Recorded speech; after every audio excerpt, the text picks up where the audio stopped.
중국이 미국의 반발 속에 오늘 예상대로 홍콩 보안법을 통과시켰습니다. 내일부터 곧바로 시행될 것으로 예상이 되는데 지금 중국과 홍콩 상황 어떤지 알아보겠습니다. 베이징 연결합니다. 강성욱 특파원. 네, 베이징입니다. 중국 전인대 상무위원회가 통과를 강행했습니다. 중국 당국이 공식 발표를 한 겁니까? 네, 중국 당국은 아직 공식 발표를 하지 않았는데 전인대 상무위원회의 홍콩 대표인 탐 위충 대표가 외신과의 인터뷰에서 확인을 했습니다. 홍콩 매체들도 중국 전인대 상무위원회가 오전에 홍콩 보안법을 만장일치로 통과시켰다 이렇게 전했습니다.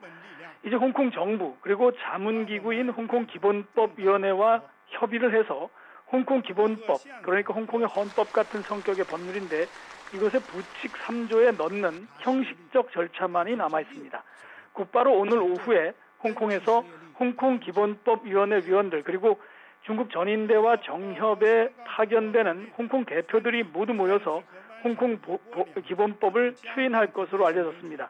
그런데 이 기구의 위원들이 거의 대부분이 친중 인사들이기 때문에 사실상 요식행위에 불과합니다. 조금 전에 나온 얘기는 중국 국무원이 내일 오전에 홍콩 보안법 관련 기자회견을 하겠다 이렇게 밝혔습니다. 내일 발효 시점에 맞춰서 법안 내용을 상세하게 설명할 것으로 보입니다.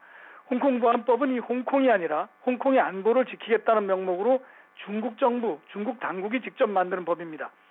홍콩에서 국가 분열, 정부 전복, 테러 행위, 또 외국 세력과의 결탁 행위를 최고 종신형까지 강력히 처벌하겠다는 내용입니다. 특히 외국 세력과의 결탁을 금지하고 있어서 앞으로 미국의 도움을 요청하는 민주진영 인사들까지 홍콩 보안법에 적용돼서 처벌을 받게 될 전망입니다.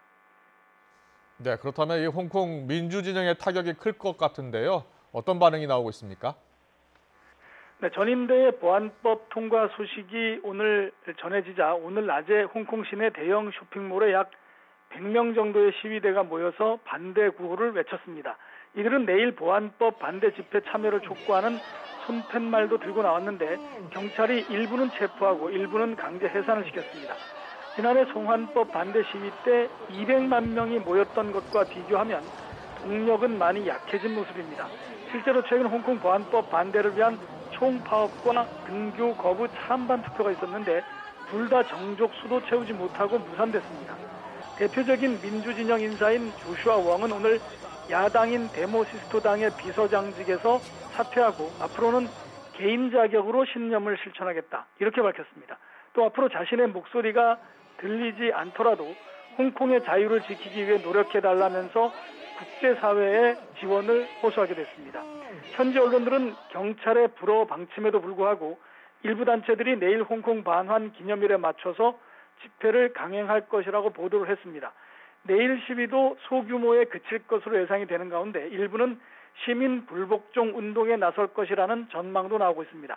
홍콩 경찰은 내일 홍콩 반환 공식 기념식이 열리는 도심 완차이 지역에서 어제부터 이미 사람과 차량의 통행을 차단시킨 상태입니다. 또 4천여 명의 경찰을 배치해서 사전 검문에 나설 예정인데 집회가 열린다면 즉시 해산에 나서겠다 이렇게 밝혔습니다. 홍콩 보안법은 홍콩 반환 기념일은 7월 1일 즉 내일부터 시행될 예정인데 미국이 홍콩 특별지위를 박탈하겠다고 밝혀서 파장이 예상됩니다.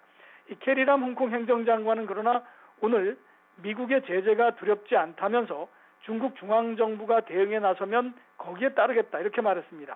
일국가 이체제 하에서 국제적 금융 중심지 역할을 해온 홍콩은 이번 홍콩 보안법의 제정을 계기로 미중 갈등의 경랑 속에 빠지면서 반환 23년 만에 중대한 전환점을 맞고 있습니다. 지금까지 베이징에서 YTN 강성우입니다.